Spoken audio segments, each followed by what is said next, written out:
The applause was the worst part, not the moment itself, not the sight of Aaron Dalton standing at the ceremonial altar steady and certain like a man who had rehearsed this in private long before the night arrived, not the way his hands settled on Vanessa Thornwood's shoulders careful and deliberate like something he had already decided belonged to him. The applause, the great hall of Ironvale erupted. 1,000 wolves cheering beneath vaulted stone ceilings, wrapped in silver banners, gold candles blazing in iron fixtures, the High Elder's staff striking marble for witness, and every voice in the room lifting together in celebration. Brianna Coulter stood 10 steps from that altar in a blue dress her younger sister Faith had saved 3 months to make for her. She pressed her hand flat to her chest, breathed once, the mate bond beneath her collarbone, that warm living thing that had hummed steadily for 3 nights, didn't fade. It tore, pulled like a root ripped violently from soil that had held it for years. She breathed again. The crowd roared louder. Aaron's head lifted from Vanessa's throat.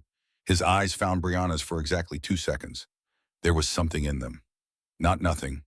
Never nothing, which somehow made it worse. Then he turned away. The applause continued. Brianna turned toward the exit doors. She had taken 12 steps when she felt them. 3 distinct changes in the room's energy. Not a sound, a presence.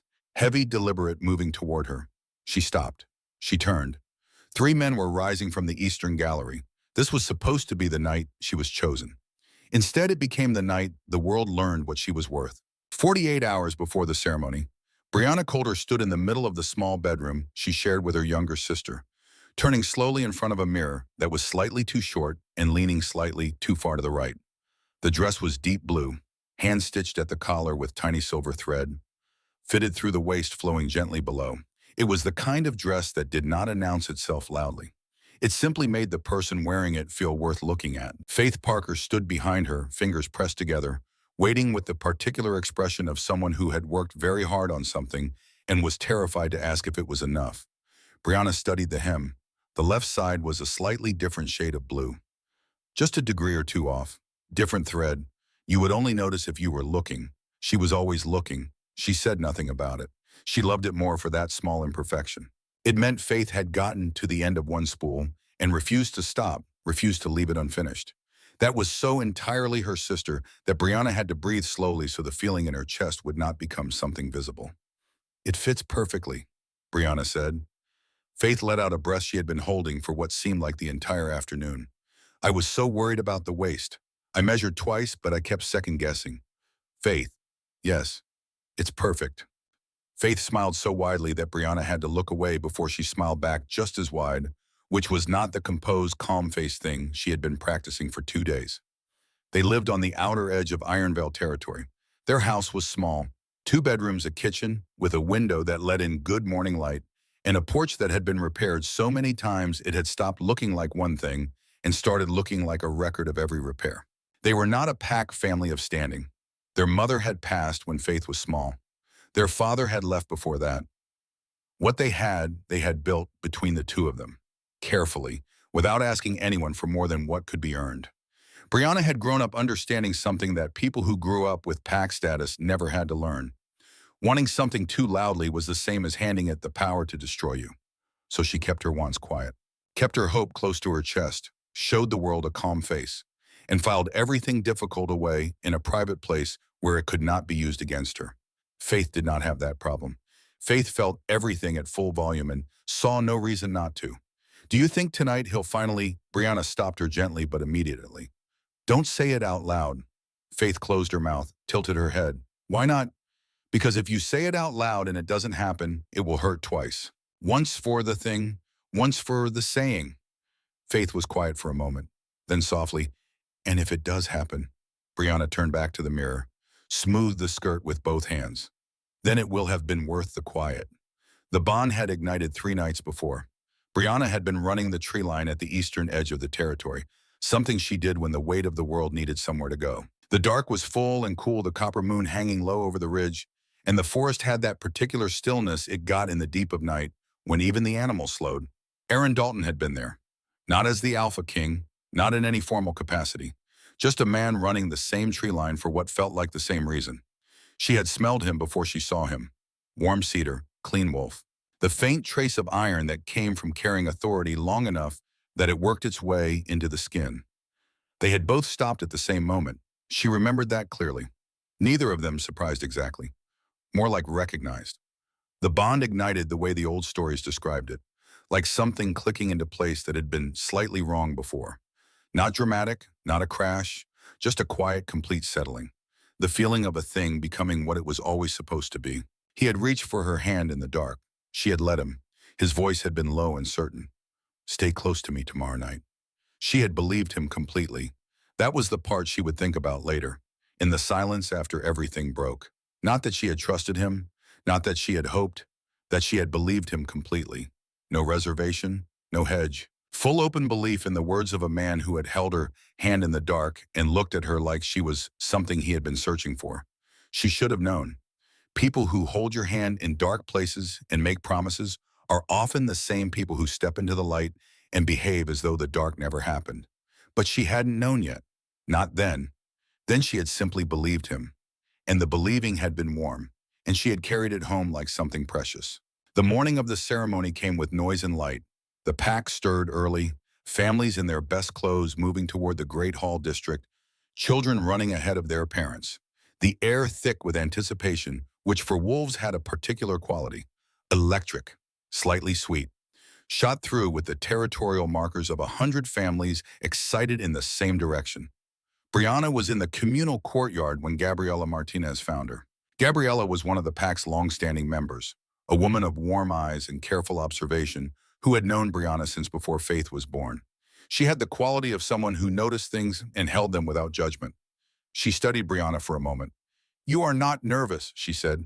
"I am terrified," Brianna replied, "but I have learned to wear them the same way." Gabriella made a small, knowing sound. Some people would say that is a gift. Some people haven't worn it long enough to know how heavy it gets. They stood together in the courtyard as the pack moved around them. Brianna watched the faces, all that excitement, all that hope, all that anticipation directed outward and visible. She thought about what it would feel like to let hope sit on the outside like that, to not guard it. She had tried once. She was 12. It had not gone well. She had filed that lesson away and not reopened it. The Thornwood family arrived in formal pack colors, deep gold and ivory, pressed and exact. Vanessa Thornwood walked with her family at the center of the procession. Tall, composed, dressed in a way that announced her status without having to speak it. Her hair was pinned with small gold clasps. Her chin was level. She carried herself the way women do when they have been told their entire lives that what they carry has value. Brianna's eyes met Vanessa's for exactly one moment. Nothing hostile passed between them. It was simply an exchange of recognition. Two women aware of each other's presence in the same space. Vanessa looked away first. Not unkindly. Brianna filed it away. Moved on. She could not have known then what Vanessa Thornwood represented. She could not have known that the political machinery that would tear her apart had been running for 6 weeks quietly, in rooms she was never invited into, arranged by people who looked at her bond with Aaron Dalton and saw only an inconvenience to be managed. She did not know any of that yet. She only knew that Faith appeared at her elbow with bright eyes and warm hands, and the two of them walked toward the Great Hall together as the afternoon light turned copper and long. Faith chatted softly about the decorations, about who she had seen in the courtyard, about whether the elders' ceremony would be long or short this year. Brianna listened with the particular attention she gave Faith, full, unhurried, the kind of listening that said, "You matter. Everything you're saying matters. I am here." Her free hand pressed briefly over her chest where the bond hummed, warm, steady, alive. She did not know that feeling had hours left. The Great Hall of Ironvale had been built to hold 1,000 wolves standing shoulder to shoulder. Tonight it held just that. The stone columns wrapped in braided silver rose from the floor to the arched ceiling. Iron candle fixtures ran the length of the hall, hundreds of them, burning amber, casting the room in warm, shifting light that made everything look slightly golden, slightly sacred. The High Elder's platform stood at the far end, elevated 4 steps above the floor. The ceremonial staff already in the Elder's hands, already gleaming. The scent of the room was enormous. Pack wolves, hundreds of them, warm and territorial and expectant. The specific combination of so many wolves in a formal space. Heightened, communal, slightly charged. The scent of anticipation made physical. Brianna found her place near the center of the floor, toward the left of the gathering, Faith beside her, Gabriella, a few yards away, already watching the crowd with those careful eyes of hers. The hall buzzed low and warm, like something about to resolve. The first two claiming ceremonies of the evening passed with warmth. An older couple already bonded, making it formal before the pack. A young male from the Eastern District and his mate, both nervous, both grinning. The hall received them with affection. Brianna's pulse had been uneven since she entered the hall. Not in a bad way, in the way of someone standing on the edge of something they have waited for a long time. The bond beneath her collarbone was warm, present, humming in the direction of the dais without her permission. She breathed steadily. She kept her face composed. She was good at that. Aaron entered with his counsel at the tail end of the second claiming. He came through the east door, 6 members of the Iron Veil Council flanking him. And the hall reorganized itself around his presence the way it always did when the Alpha King walked in. Not urgently, not dramatically, just a natural gravitational shift. Heads turning, space opening. He was dressed in formal Iron Veil colors, deep charcoal and dark silver, structured at the shoulder. He moved with the unhurried authority of someone who had carried a pack for long enough that commanding a room was no longer something he had to think about. It simply happened. He did not look at Brianna when he entered. She told herself that was strategy, discretion. He had told her to stay close, not to make a scene. He would have reasons for keeping his expression neutral. His gaze general. He was a king. He had an entire hall watching him. She understood that. She understood that. She repeated it quietly inside herself twice. The third bell sounded for Aaron's claiming. The hall settled into a charged stillness. Even the children who had been restless in the back rows went quiet. This was the moment the evening had been building toward. The Alpha King claiming his mate before the pack. Brianna's heart lifted. It was involuntary. That treacherous, beautiful lift that happens when you have held hope carefully for so long and are now finally in the moment when holding it is no longer required. She stood straight and kept her hand still. Aaron moved to the ceremonial center. His steps were measured. His expression gave nothing away. He stopped. He turned, not toward Brianna. The hall shifted. Brianna's mind shifted 1 second behind the physical world. The way minds do when they encounter something they are not prepared to receive. Vanessa Thornwood stepped forward from the Thornwood family line. Her face was composed, her chin level, her eyes forward. She moved to the ceremonial center with the careful, deliberate steps of someone who had been practicing this walk. The High Elder raised his staff, began the formal words of claiming. Brianna heard them from a great distance. She heard Aaron's voice respond, low, certain. The ritual syllables, and each one landed somewhere in her chest with the specific weight of something permanent. She stood still. She breathed. She kept her hands at her sides. Aaron's hands settled on Vanessa's shoulders. Steady, gentle. The mark of a man who had decided. The High Elder's staff came down once, twice. The formal command for witness. Aaron dipped his head. The moment came. Small, irreversible. The sound of a bond being made. Vanessa drew a sharp breath. Aaron straightened. The hall erupted. The applause hit Brianna's chest before her mind fully processed what had just happened. It was the largest sound she had ever been standing inside of. Every wolf in the room celebrating simultaneously. The sound bouncing off stone columns and vaulted ceilings and iron candle fixtures until it was everywhere at once. The bond beneath her collarbone, the one that had hummed warm and steady for 3 nights, the one she had pressed her hand against and felt answer, did something she would spend months searching for the right word for. Not faded, not released, not gone. Torn, pulled like a root ripped violently from ground that had held it for years. The absence was not quiet. It was physical. A hollow, raw, suddenly open thing in the center of her chest where warmth had been. She swayed 1 step backward. Faith's hand caught her arm. Brianna, I'm fine. Her own voice, surprisingly even. Keep still. She pressed her hand flat against her sternum, breathed around it. The applause continued. She stood inside it like a stone at the bottom of a waterfall, letting the noise break over her, refusing to let her knees give. Faith had sewn this dress. 3 months of savings, every stitch deliberate. You will not fall in it. She straightened. She lifted her chin. She let her face settle into the composed, unreadable arrangement she had spent years perfecting. The face that said, I am fine. I am in control. There is nothing to see here. She had worn it through harder things than this. She would wear it now. Aaron lifted his head from Vanessa's throat. He turned to face the hall. His eyes found Brianna's. 2 seconds. There was something in them. not nothing. And that was the part that burned. A king who showed nothing to no one showed her something in those 2 seconds. Something that looked almost like apology, or acknowledgement, or the expression of a man who knows exactly what he has done and has decided to do it anyway and cannot quite make his face pretend otherwise. 2 seconds. Then he turned back to Vanessa. The applause filled the space between them. Brianna turned toward the exit doors. She did not run. She did not allow herself to run. She walked, one foot in front of the other, measured and deliberate, each step a choice. The choice not to give this room her grief, not to let anyone present carry the story of Brianna Coulter breaking in the middle of the Iron Veil Great Hall in a blue dress. Faith moved with her instantly. Not a word, just there. Her hand released from Brianna's arm and moved to her back instead, a small warm pressure between her shoulder blades. Steady. The crowd did not notice them leaving. The crowd was still celebrating.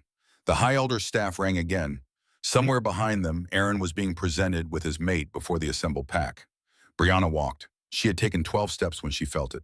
Not heard, not seen. Felt. 3 distinct shifts in the room's energy. Heavy, deliberate, moving toward her from the direction of the Eastern Gallery. Not hurried, intentional. Like something responding to something.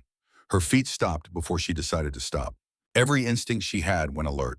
She turned. The 3 men were rising from the seats reserved for visiting dignitaries. They rose slowly, without urgency, with the specific kind of unhurried movement that belongs to people who have never needed to rush, because the room reorganizes itself around them by default. The first was built like a man who had decided long ago that obstacles were not things to walk around. Dark-eyed, wide-shouldered, a jaw that looked like it had been set against a great many things and had not moved. He wore the dark colors of the Northmere packs, subdued, serious, entirely without decoration. The second was still in the way that deep rivers are still. Still like deep rivers are still, composed in a way that it suggested enormous depth beneath a smooth surface. His eyes had already reached Brianna before the rest of him did. Dark, careful, cataloging. The third was younger in his energy than the other 2. His mouth carried the beginning of something that might become a smile, though it had not fully arrived. He watched her with the particular focus of someone who had noticed something rare and was quietly deciding what it meant. They were not walking toward the exit. They were walking toward her. The hall noticed. The celebrating thinned. People turned. Brianna heard rather than saw Aaron descend from the dais behind her, felt the shift in the room's dominance markers that his movement created. The first man reached her. He did not bow, he inclined his head, a small, deliberate acknowledgement, the kind that carries weight precisely because it does not come easily. Brianna Coulter, he said, not a question. He already knew. She looked at him. You know my name. Your scent has been carried in Northmere records for longer than tonight. A pause, brief but full. He was careless with something rare. The second man stopped 2 steps away. He looked at her with those still dark eyes for a long moment. Then odd simply, you're still standing. Was I supposed to fall? The corner of his mouth shifted, something that was not quite a smile but was close. Most do. The third man tilted his head, studying her with that particular attention. The bond beneath your collarbone, he said quietly. It did not disappear, it changed. Her hand moved to her chest without permission. Behind her, Aaron's footsteps on the marble. The hall, which had been celebrating 30 seconds before, went the specific kind of quiet that only happens when power shifts, and every wolf in the room feels it simultaneously. 3 Alpha Kings from 3 separate territories had risen from their seats and walked across the Great Hall of Ironvale toward a woman standing alone in a blue dress. That was not ceremony. That was not courtesy. That was something else entirely. This was supposed to be the night she was chosen. Instead, it became the night the world learned what she was worth. His name was Benjamin Cross, Alpha King of the Northmere Pack, a territory that ran along the northern ridge and carried a history of hard winters and harder decisions. He had ruled it for 11 years. He had not been challenged in 7. He spoke plainly because he had spent too much of his life in rooms full of careful dancing words, and he had decided at some point that plain was better. He stood before Brianna in the Great Hall doorway and held his ground without pressing it, not surrounding her, not crowding her, simply present, the way a wall is present, solid and unhurried. The second man was Samuel Kane, Alpha King of Setarali, a territory known for its intelligence networks and its silence. Samuel was the kind of man who gathered information the way some men gathered weapons. Quietly, thoroughly. without revealing how much he had until the moment it became useful. He stood 2 steps back from Benjamin. His eyes moved steadily across the hall, cataloging the room while appearing to do nothing of the kind. The third was Nicholas Rains, Alpha King of Ashbourne West, the youngest territory of the four and arguably the most carefully watched. Nicholas had inherited his kingship young and had spent the years since proving it had not been a mistake. He moved with a lightness that the other two did not have. Not carelessness, but a kind of ease that came from confidence rather than position. Together they created a perimeter around Brianna that every wolf in the hall could read. Not surrounding, flanking. There was a difference, and it was the kind of difference that carried an entire message without a single word. Aaron descended the dais steps, crossed the hall floor. His expression was controlled, but something had shifted beneath it, some precise crack that had not been visible before. He looked at the three kings. He looked at Brianna. His voice came out even, because he had trained himself to deliver things even. She is under Iron Veil's protection. Benjamin Cross looked at him for a long moment. When he spoke, he was not loud. He did not need to be. Then Iron Veil should have protected her an hour ago. The hall absorbed that, so did Aaron. The High Elder descended from the platform slowly, with the careful steps of an elder who had presided over more difficult nights than this one and had survived them all. He stopped a respectful distance from the gathering, addressed Brianna directly, which was notable because it meant he was speaking to her, not about her. The ancient law of the pack grants you right of challenge, he said. A publicly separated fated mate may invoke proceedings. The hall stands as witness. He waited. The room was entirely still. Aaron's jaw tightened by the smallest possible degree. His hands were at his sides. He looked at Brianna with an expression she could not fully read. Complicated, controlled, containing something that might have been dread if kings were allowed to experience dread in public. Brianna was quiet. She felt the pull of it. She would not pretend she did not. Justice had its own gravity. The pull of being made right in the same space where you had been made wrong, in front of the same witnesses, with the same formality. She felt that pull the way you feel an empty space where a tooth used to be. Persistent, tempting to press. She thought about Aaron standing in the ceremonial center choosing the crown. She thought about what a challenge would look like. Him exposed. Consequences formal and public. The same hall that had applauded his choice watching him face its cost. She thought about it for a long time in the space of a few breaths. Then I released the claim. The silence that followed was different from any silence the hall had held that night. Not the hushed silence of witnessing. Not the electric silence of anticipation. This was the silence of a room that had expected one thing and received something it did not know how to categorize. Brianna continued. She did not raise her voice. She did not need to. I will not build my worth on his consequence. Making him pay for this will not give back what was torn from me. And demanding that he suffer so I can feel restored is not the same as being strong. It is the opposite. She let the words sit. I release the claim freely, because I am choosing not to need it. The High Elder nodded once, slow, the formality of a release that had been witnessed and would be recorded. Faith, who had stood beside Brianna through everything, pressed her arm once. Tight, brief. The communication of someone who has no adequate words and is offering what she has instead. Brianna turned toward the doors. The three kings, without any visible signal between them, turned with her. Aaron did not follow. Behind Brianna she heard nothing. No movement, no pursuit, no voice. She did not look back. She had looked back once tonight. That had cost her enough. What she did not see, because she had already turned, Aaron stood at the edge of the dais, alone in the way that men are alone when they are surrounded by people and have just understood something about themselves they cannot ununderstand. His hand found the throne arm beside him. He gripped it, not dramatically, just with the particular pressure of someone who needs something stable. The mark on his throat gleamed in the candlelight. Vanessa had been escorted away by her family, carried off on the current of the celebration that was slowly, awkwardly resuming around the strange thing that had just happened in the middle of it. Aaron looked at nothing, or rather he looked at the doors through which Brianna had walked. And then, because he had chosen this, and choosing meant accepting all of what it carried, he stopped looking and turned away. The cost of that turning was visible only to Gabriela Martinez, who had been watching quietly from the left side of the hall all night. She filed it away in the same careful way she filed everything. Outside the hall in the cool stone corridor, Faith's hand found Brianna's in the dark. The bond scar beneath Brianna's collarbone pulsed once. A sharp, distinct beat. Not grief exactly. Not grief anymore. Something new, something that had no name yet. Something that felt confusingly like beginning. She pressed her free hand over it. Let the feeling land. Then she walked forward. Because that was what you did. Benjamin Cross walked to her right. Samuel Kane to her left. Nicholas Rains just behind. His footsteps quiet. His attention general and specific simultaneously. None of them spoke. There was a conversation happening without words. The kind that only resolves when everyone involved already understands their part in it. Brianna did not know these men. She did not know their histories or their territories or their reasons.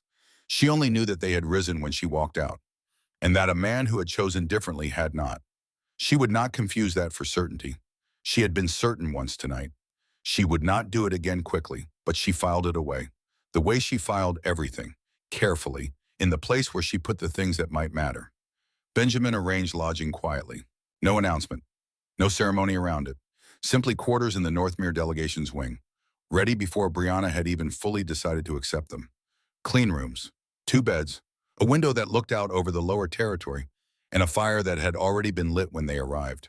Brianna noticed. She filed it away. She did not know yet how to receive kindness that asked nothing in return.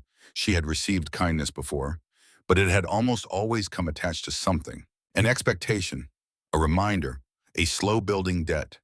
Kindness that simply existed without a ledger attached to it was unfamiliar territory. She thanked him briefly. He nodded once and left. Faith exhausted and wrung out in the specific way of someone who had felt every one of the night's emotions on behalf of someone who couldn't was asleep within minutes of lying down. Her breathing went slow and even. Her fingers still faintly clutched around the edge of the blanket. Her face soft with the particular peace of someone too tired to hold anything else. Brianna sat at the window. She could not sleep. She had known she would not be able to sleep. The bond scar beneath her collarbone was still warm. Not painfully, but persistently. A phantom warmth.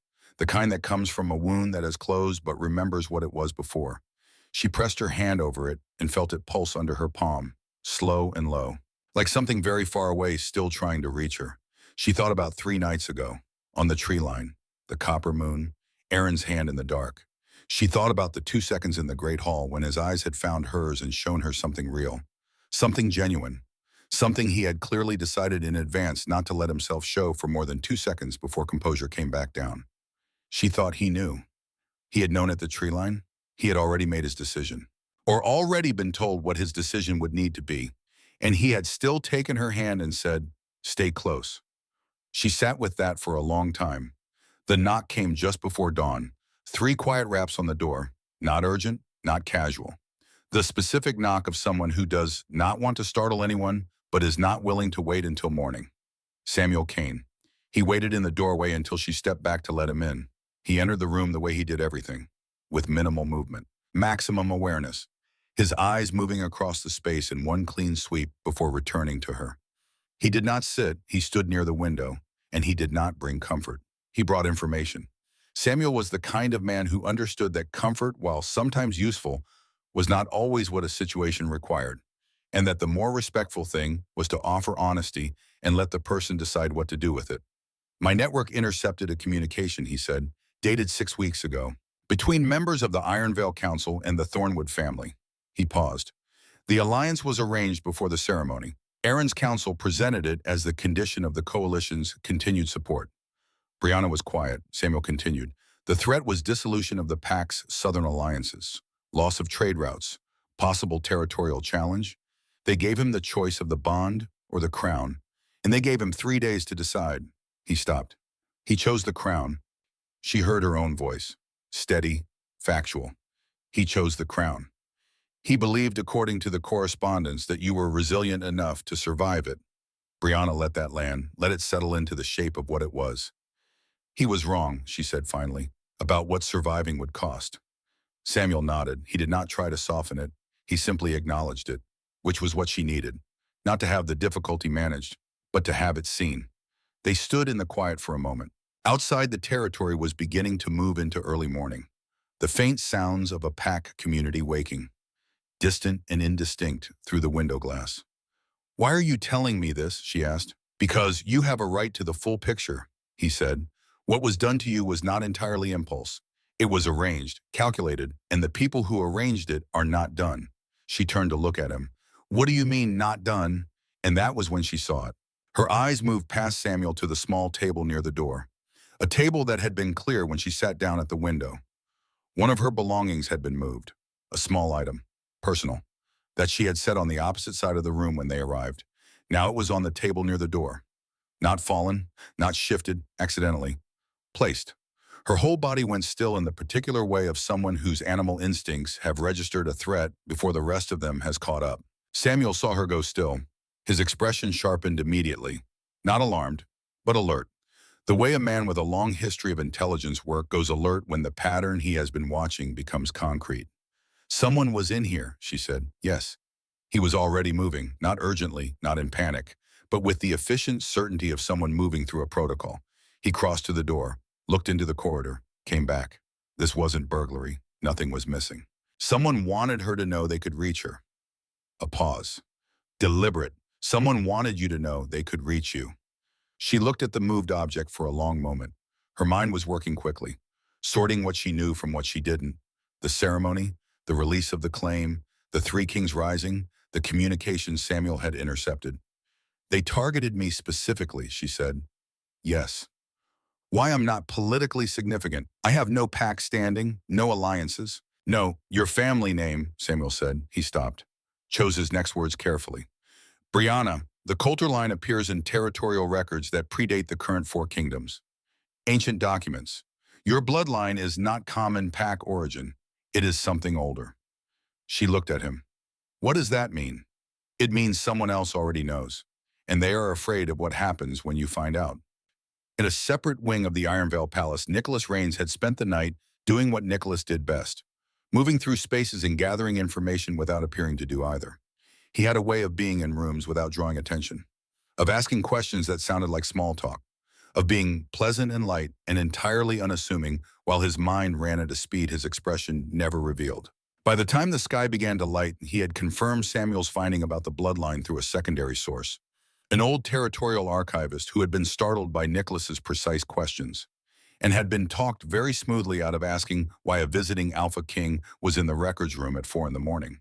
The Coulter name appeared in founding documents as one of the original bloodlines from which all four current territorial kingdoms had descended. As one of the original bloodlines from which all four current territorial kingdoms had descended. If that was publicly acknowledged and verified, the territorial power structure as it currently existed would need to be entirely reconsidered. Someone did not want it acknowledged. Someone had wanted Brianna Coulter publicly humiliated, stripped of her bond, and quietly gone before anyone started asking questions. They had miscalculated in a significant way by underestimating what 3 visiting Alpha Kings would do when they witnessed the public treatment of an original bloodline.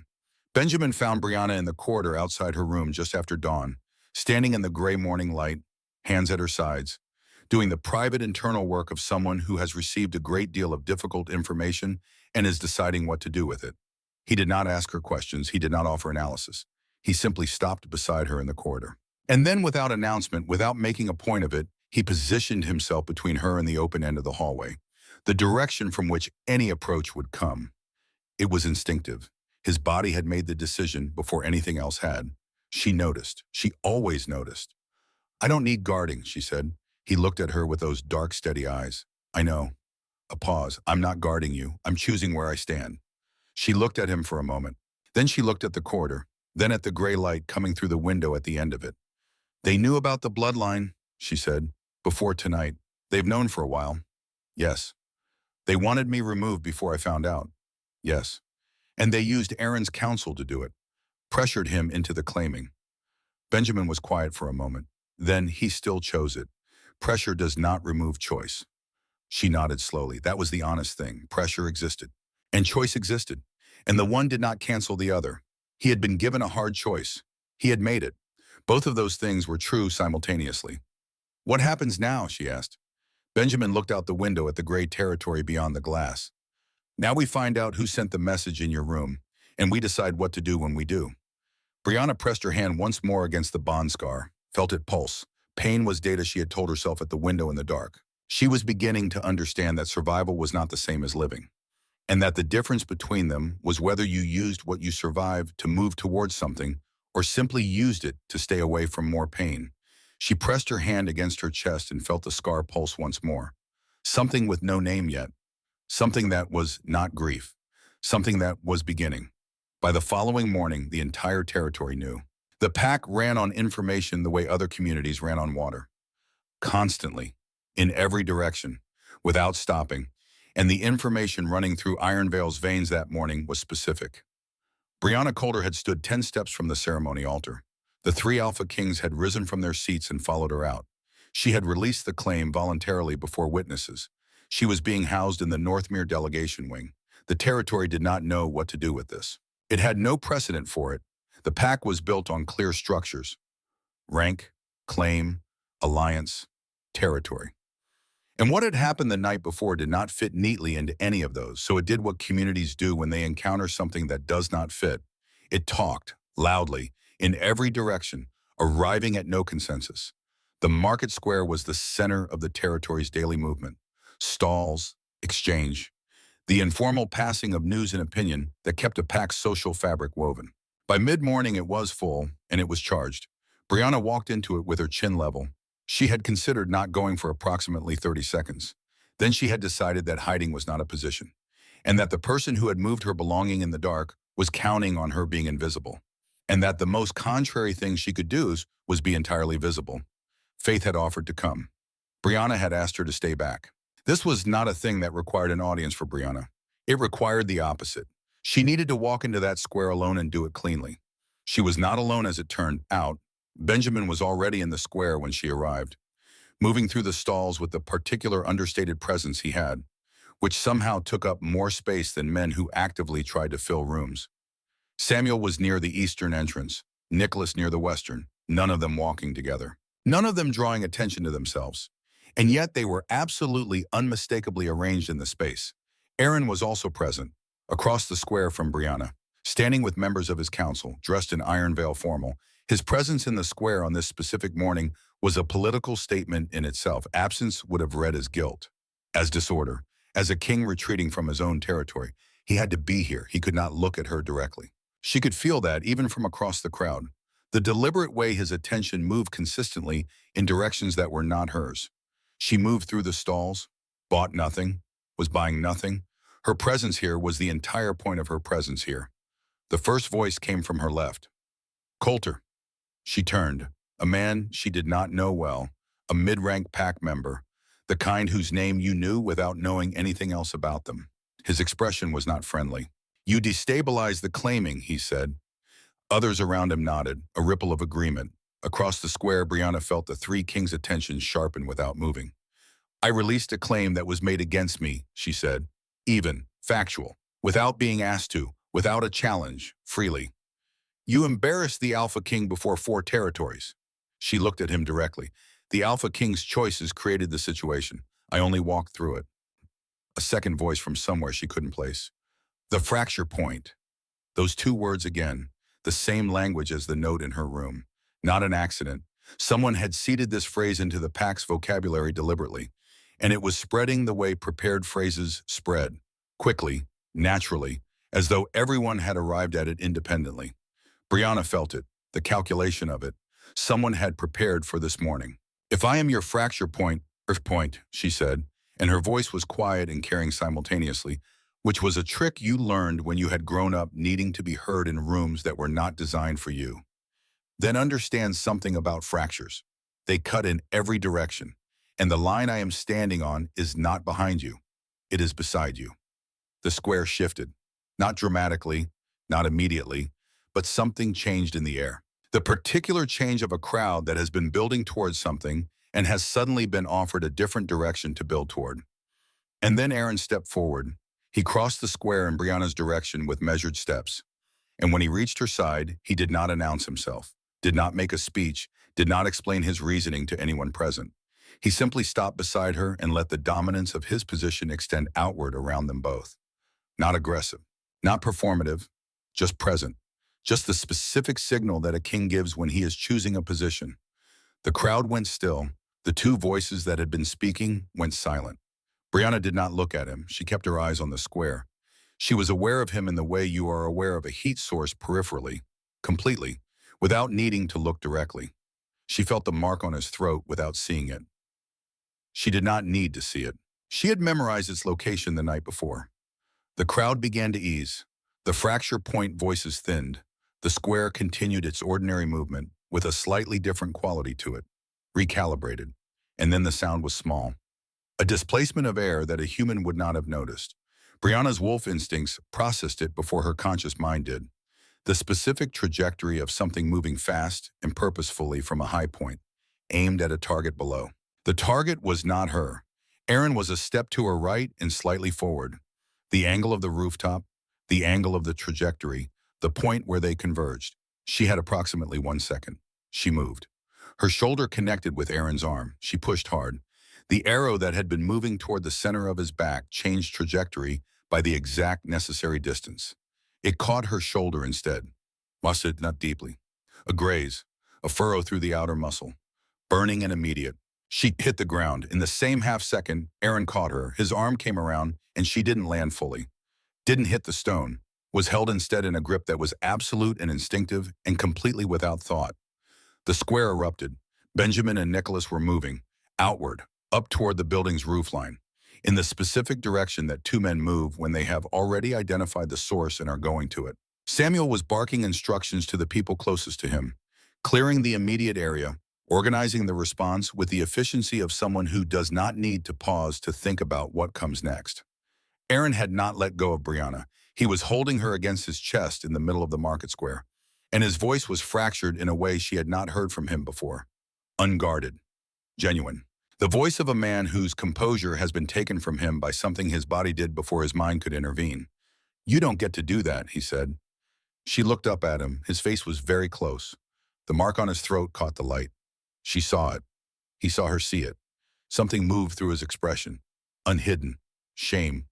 Direct and undefended. "You don't get to decide what risks I take," she said. "You made that choice when you chose the crown." His jaw moved. "Brianna, I'm fine," she said. She sat up, her shoulder burned. "I'm fine. Get up and let Benjamin do what he does." He stood slowly, his hand stayed at her back for one moment longer than necessary before he took it away. The archer was taken alive from the rooftop. Benjamin and Nicholas had moved with a coordination that suggested they had worked together before, or at least understood how the other moved, which was almost the same thing. Nicholas brought the archer down. Benjamin held the perimeter. The interrogation was brief and yielded something immediate. The orders had been specific. Wound Brianna Coulter in a public space. Create an emotional response from Aaron Dalton. Achon. Use the fracture between them as a weapon. Make Aaron break in front of witnesses. Make him reveal the bond still functioned. Destabilize him publicly in front of 3 visiting kings. The enemy knew the bond between them had not died, and they had understood correctly that it could be used. What they had not accounted for was Brianna moving first. Later, while her shoulder was being treated in a side room off the main hall, the door closed behind Aaron. Just the two of them, the rest of the world outside. He stood near the wall. She sat on the edge of a low table, the wound cleaned and wrapped, her hands folded in her lap. The room was quiet in the way rooms are quieted when two people inside them are holding a great deal. "Why did you comply?" she asked. He looked at her steadily. "I believed I had to choose, the crown or you. They left no room for both." A pause. "And I chose the crown." His voice was even, but the evenness cost him something she could see. "And now," he continued, "I understand that I chose wrong, not because it did not help the pack. It did. The alliance held. The coalition stayed. But because there are things that should not be offered as exchange, and you were one of them, and I offered you anyway."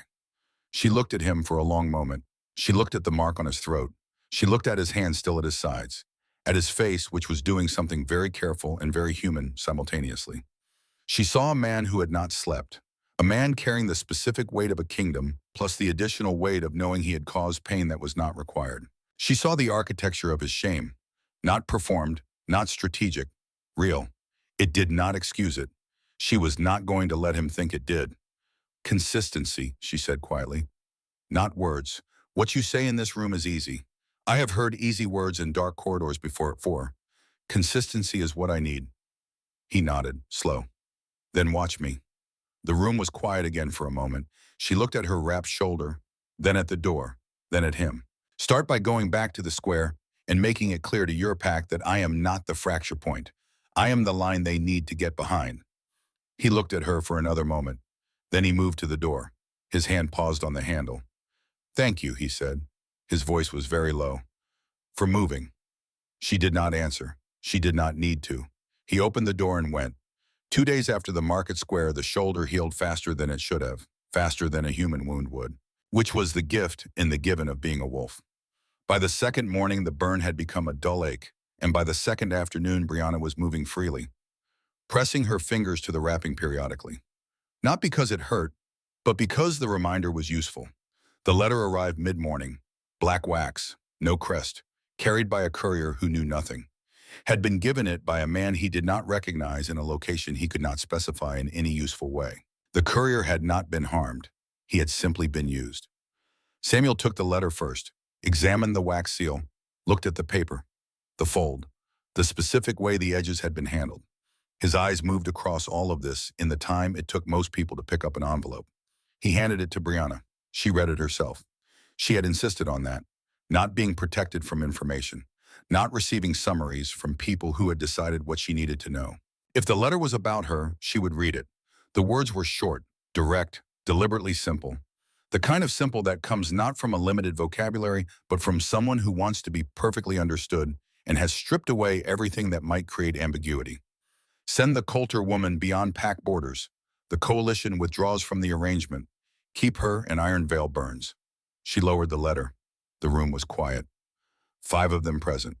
Aaron, Samuel, Benjamin, Nicholas, and a senior member of Aaron's council who had been there when the letter arrived and could not now be excluded without making a different kind of statement. Benjamin's jaw flexed once. Nicholas looked at the letter in Brianna's hands with an expression that said he was considering several things simultaneously and had not yet decided which one to act on. The council member looked at Aaron. Aaron looked at the letter in Brianna's hands. Brianna watched him. She was watching him the way you watch someone when you need to know something true about them. Not their words, not their strategy, but the thing that happens in the first second before the strategy arrives. The instinctive response. The honest one. She watched him do the math. She could see it, not the math of the situation which he already knew, but the moral math. Crown here, her there. The same equation, the same pressure, dressed differently, delivered more explicitly. The same choice that had been handed to him in a room she had never been invited into 6 weeks ago. He had done this calculation before. He had come up with one answer before. 1 second passed, maybe 2. No, Aaron said, simple, immediate, without breath around it, without a pause to consider the political weight of it. The word came out as though it had been waiting at the front of his mouth and merely needed the question to release it. The council member's face changed. Alpha King, the coalition, has significant leverage over the Southern. No, Tin. Aaron turned to look at him, not harshly, but completely. Draft a response. The answer is no. Anyone who threatens this territory through her will find that she is not a vulnerability. She is the line. They have built a war on misunderstanding that, and I am not going to allow them to continue building. The council member was quiet. Aaron looked back at Brianna. She was looking at him, that was all. Just looking at him in that direct way she had that communicated a great deal without requiring words. Something moved through her chest that was not forgiveness. She was not there yet, would not be there quickly, and he needed to know that. But it was something before forgiveness. Recognition. He had done the costly thing without calculation, without a moment of performing the decision for the room. She filed that away carefully. There is a response, she said, beyond refusal. Refusal is the correct answer. But alone it is passive. It says what we will not do. We need to say what we will. Samuel looked at her. What are you proposing? A joint public appearance. All 4 territories represented simultaneously. United front visible to every wolf in every territory. Remove their primary assumption that we are fractured, that the space between us is a weapon they can use. She looked around the room. Samuel, you handle intelligence. Find out who sent the letter. Not the courier, not the messenger. The source, Amon. He nodded. Benjamin, perimeter. I want to know every entry and exit point of this territory and who is watching them. He nodded. Nicholas, public optics. You have a way with crowds. Use it. I need the story running through this pack to change direction. She looked at Aaron. You handle the political messaging from Iron Veil. You are the Alpha King here. The message needs to come from you in your own territory. And you, he asked. I handle myself. A beat of silence. Then something moved at the corner of Nicholas's mouth. Quiet, genuine. He looked at Benjamin. Benjamin looked at nothing in particular. Samuel looked at Brianna with those still, careful eyes of his and appeared to be recalibrating something in a significant way. Aaron nodded once. Slow. The room moved. Later that afternoon, in the quieter part of the palace, Benjamin found Brianna on the balcony. The territory spread below them, rooftops, the market square, the outer wall, and beyond it the ridgeline catching the last of the afternoon light. He stood beside her without preamble. He had that quality. He never approached a situation with preamble. Things simply began when he was ready for them to begin. I came to this territory for political reasons, he said, not looking at her, looking at the territory. She waited. I came because 3 Alpha Kings being present at the same negotiation carries more weight than 3 Alpha Kings negotiating separately. That was the calculation. He paused. I stayed for a different one. She looked at him. He turned to look at her, direct and plain, the way he did everything. I stayed because of you, but I will not compete for your attention or press you toward anything. I will simply remain where I choose to be. Well, the honesty of it landed without anywhere to deflect to. She had been in the presence of a great many men who found ways to make their interest in her sound like something else. Strategy, convenience, proximity. Who expected her to translate for them? And Benjamin had not done that. He had said the plain thing and left it there. She did not respond immediately. She was not sure she knew how to respond to a plain thing said plainly. She did not move away. That evening, Faith found her in the small room they had been using as a meeting space. Alone with the documents Samuel had prepared, Faith sat across from her without being asked, crossed her arms on the table, and studied her sister for a moment. There are 4 men in this palace, Faith said, who would walk into fire for you, and you are still deciding whether you deserve a warm room. Brianna opened her mouth. Don't argue with me, Faith said. I sewed the dress. I have opinions. Brianna laughed. It was sudden, surprised out of her, genuine. The kind of laugh that catches in your chest first and then escapes. It felt strange and good simultaneously, like a muscle used after a long rest. When did you get wise? She asked. I have always been wise, Faith said with great dignity. You just keep underestimating me. Brianna looked at her sister across the table. Thought about 3 months of saved money and a hem stitched with the wrong color thread because Faith had refused to leave it unfinished. Thought about hands in the dark at the bottom of the ceremony hall. Thought about the steady, warm pressure between her shoulder blades as she had walked toward the exit. I don't underestimate you, she said. I just forget sometimes that not everyone is waiting for me to fail. Faith reached across the table and put her hand over Brianna's. I know, she said quietly. That's what I'm here for. To remind you. Outside the territory was moving into evening. 4 Alpha Kings in different parts of the palace moving through different corridors and separate rooms were each doing their part of the thing that Brianna had assigned them. The enemy's calculation was already failing. It had been built on the assumption that a woman publicly separated from her bond would be isolated, frightened, and manageable. It had not accounted for what she would do with the space. Somewhere beyond the ridge, the real power behind the arranged letter was watching, and they were very unhappy with how the numbers were coming out. They were recalculating. That was the dangerous part. 1 week later, the conspiracy did not end dramatically. That was the first thing Brianna would tell Faith about it afterward. She had expected something dramatic, something with scale and noise that matched the amount of fear and pain it had produced. It had not been that. It collapsed. The coalition that had orchestrated the arrangement was smaller than it had appeared. 3 families, 2 territorial brokers, and 1 old political grievance that had been nursing itself for years waiting for the right pressure point. Their strategy had been elegant in the way that strategies built on deception are elegant. It depended entirely on the target behaving as expected, which depended entirely on the target being who the conspirators thought she was. They had thought Brianna Coulter was a complication, a private bond that could be quietly managed, separated, and removed. They had not thought she was anything more than that. Samuel's network had unraveled the communication chain over 6 days. Patient, systematic, following each thread back to its source with the particular thoroughness of a man who does not stop when he finds an answer, but continues until he finds the question underneath the answer. By the time he presented the full picture, every name, every connection, every arranged letter and pressured council member and threatened alliance, it was so complete that there was nothing left to argue about. Benjamin's perimeter work had identified 3 agents operating within Iron Veil territory. They were removed without incident, cleanly, quietly, the way Benjamin did everything. He informed Brianna of this not as a report, but as a simple statement of completed action. She thanked him. He nodded once. Nicholas had done the thing he was born to do with public spaces. He had moved through them and talked and listened and redirected, and gently over the course of several days, changed the story the pack was telling about Brianna Coulter, from fracture point to foundation. He did it through the specific magic of conversation, which he wielded with the casual expertise of someone who had always known that the stories a community tells about people are not fixed things. They are living, and they move in response to the people they are told about. The final confrontation with the conspiracy's head was not a battle.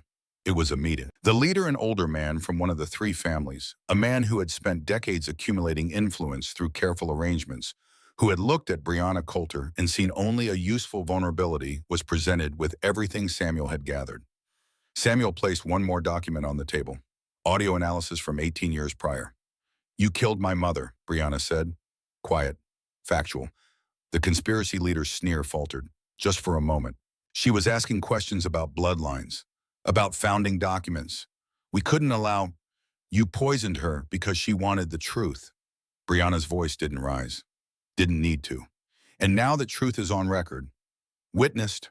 Permanent. Not between them. Not surrounded by them, but standing with them. As one of 5 people in that room, each with a distinct and equal weight in it. He had built his entire campaign on the idea that removing her would weaken Aaron. That the bond was the leverage. That if the bond was broken publicly, Aaron would be emotionally compromised, politically exposed, and manageable. He sneered with the particular contempt of a man who still believes he holds the best cards, even when the hand has been laid flat on the table. "You have nothing. Intercepted communications mean nothing without context. You have no witnesses. No one will testify against." The door opened. 3 council members entered. The ones who had been pressured, threatened, coerced into compliance. The conspiracy leader's face changed. "They offered us immunity," one said quietly, "in exchange for testimony. We accepted." Silence. The leader looked at Brianna, really looked at her, saw what he had missed from the beginning, not a vulnerability to exploit, but a foundation that would not break. "You risk Iron Veil for her," he said. Last attempt at the old leverage. Aaron's answer came slowly, deliberate. The words of a man who has thought about this and arrived at something he believes completely. "I risk nothing for her. I stand with her." There is a difference. Your coalition built its entire campaign on misunderstanding that difference, and now you are sitting in the wreckage of it. The words spread through 4 territories faster than news of the outcome. That sentence specifically became the line that was repeated in markets and council chambers, in the conversations between PAC members who had been trying to figure out what had happened in the Iron Veil Great Hall and what it meant. He stands with her. Not for her. With her. The distinction mattered. Every wolf who heard it understood why. The coalition fractured cleanly. The threat dissolved. The exile demand was formally withdrawn and publicly noted. The Iron Veil Alliance held. And then came the quieter resolutions. Samuel found Brianna in the archive room 2 days after the confrontation. She had been reading the old territorial records, learning the history of the Coulter line in the way she learned everything. Slowly, thoroughly, sitting with each piece until she understood it. He stood in the doorway until she looked up. "I came here calculating territories," he said. "Coalition strength and intelligence advantages and political balance. That was the entire purpose of my presence." She waited. "I leave having learned something about worth that I will apply to my own kingdom." He said it plainly, without decoration. The Coulter line publicly acknowledged and verified shifts the territorial structure in ways my council will need years to fully understand. But I want it noted separately that what changed my understanding was not the bloodline. It was you. He inclined his head. A formal acknowledgement, genuine, full of weight. "I will not press anything further," he said. "That is not why I said it. I said it because it is true, and you deserve to hear true things from me." She looked at him for a moment. "Thank you, Samuel, for the information you brought me in the dark, for the honesty." He nodded, turned, left. Nicholas was easier to say goodbye to in the way that warm things are easier. They do not ask you to be heavy, only to be present. He found her in the main courtyard on the morning his delegation prepared to leave. He was dressed for travel. His mood, its usual light, carried quality. His eyes doing that thing they always did, noticing everything, evaluating it warmly. If it doesn't work out in 5 years, he said with the beginning of a smile, I want it formally noted in the record that I was charming throughout.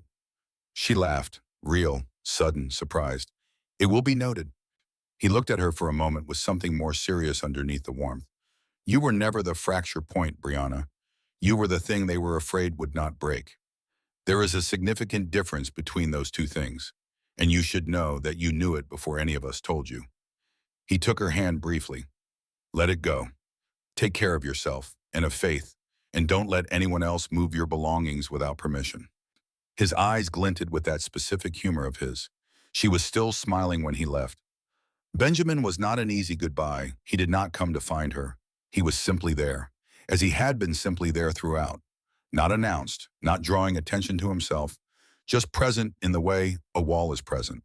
She found him at the outer gate of the palace as the morning stretched toward midday, looking out over the territory with an expression that was doing a great deal of quiet work. She stopped beside him. They stood in that for a moment.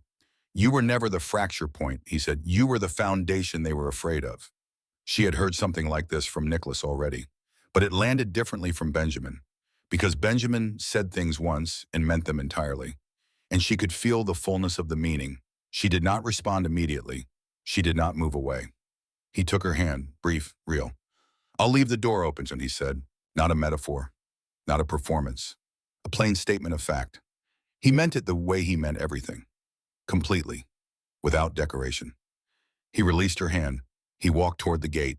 He did not look back, not because he did not want to.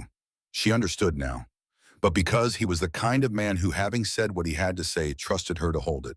She watched him go. Then she pressed her hand over the bond scar beneath her collarbone, felt it pulse. Different now from what it had been a week ago. Less raw, more deliberate. The pulse of something choosing.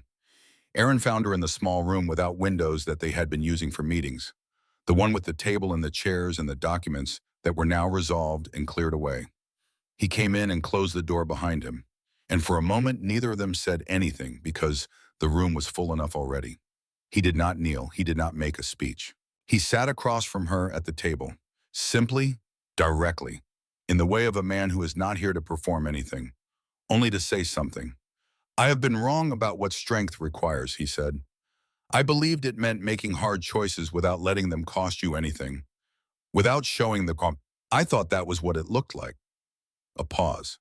I understand now that strength is feeling the full cost and choosing correctly anyway, and that the second part, choosing correctly, depends entirely on the first.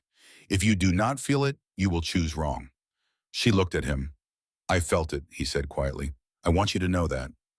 I felt the bond tearing, and I stood still for it because I had decided that was what I had to do, and feeling it and standing still for it anyway was the worst thing I have ever done. She was quiet for a long moment. She looked at the table, at her hands, at the space between them. The mark on your throat, she said finally. He did not look away. He did not reach for his collar or shift in his seat. He held her gaze and let her see that he was not going to pretend it was not there, not going to manage her reaction to it, not going to ask for any particular response from her. I know, he said. I will carry it. I am not asking you to forgive it or to forget it. Then what are you asking? He was quiet for a moment. The room was very still. Outside, distantly, the territory moved. The ordinary sounds of a packed community in its ordinary rhythms, carrying on the way communities do when their crises have resolved. Time, he said, and the chance to be consistent, not to say the right thing once and expect the account to be settled, but to do the right thing every day, not once, in ways that are not watched by a hall full of witnesses, in ways that do not benefit me politically, in ways that are only between us, until you can see a pattern, until the pattern is the answer. She sat with that. He was asking her for exactly what she had asked him for in the side room after the market square. Consistency over words, a pattern over a single gesture. He had been listening. He had been listening more carefully than she had realized, and he was reflecting back to her the thing she needed, not the thing that would make the moment easier for him. You don't mark me tonight, she said. No, immediate. Absolute.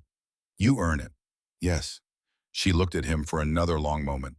Then she extended her hand across the table. Not in surrender, not in forgiveness, not yet, not completely, not in the simple way stories preferred, in partnership, in the acknowledgement of two people who have a great deal of work ahead of them and are choosing with their eyes open to do it. He took her hand, equal pressure, not dominating, not retreating. His grip said, I am here and I am staying. And I know exactly how much that costs right now, and I am paying it willingly. The bond scar beneath her collarbone pulsed. Not pain, not loss, alive, choosing. The assembly took place that afternoon on the Iron Veil balcony that looked out over the gathered representatives of all four territories.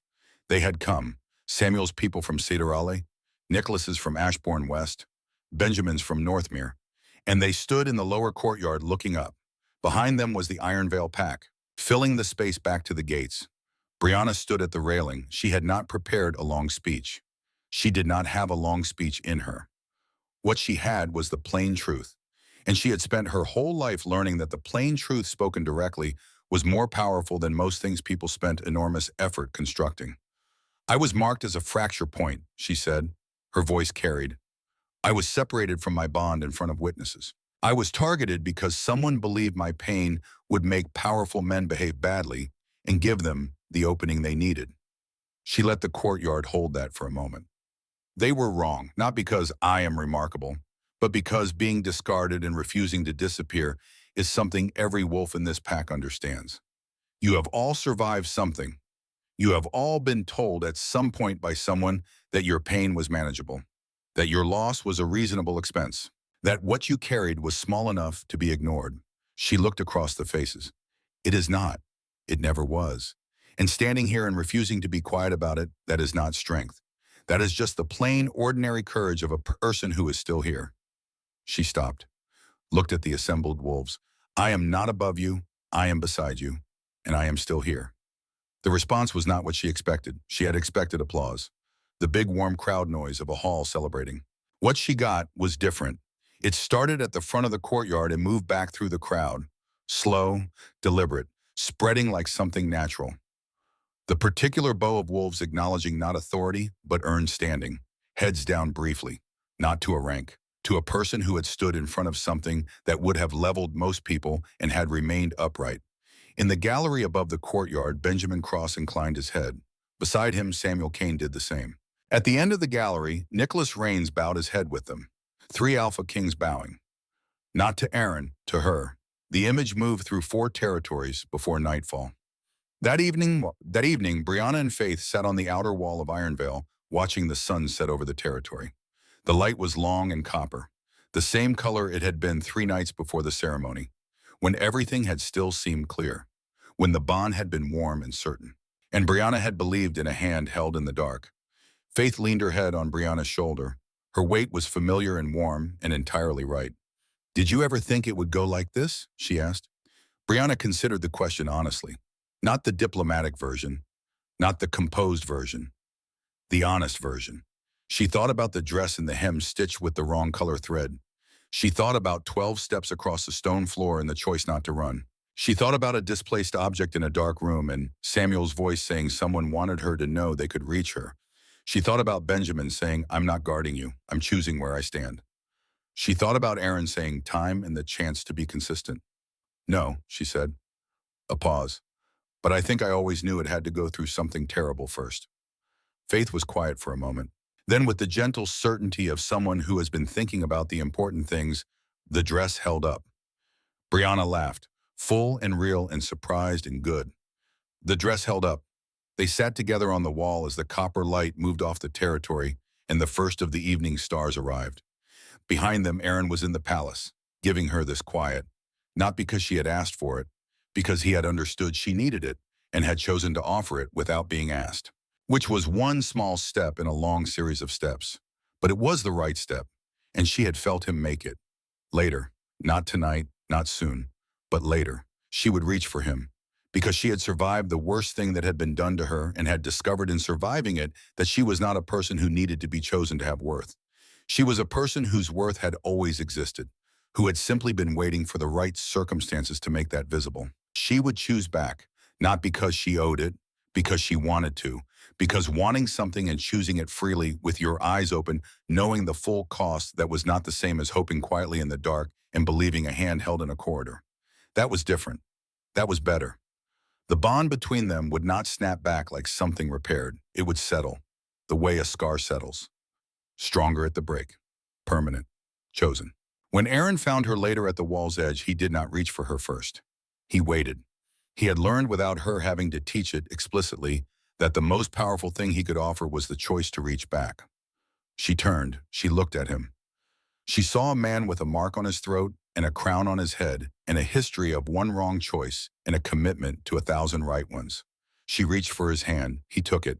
Equal, steady, no dominance, no retreat. Just two people choosing in the dark to begin.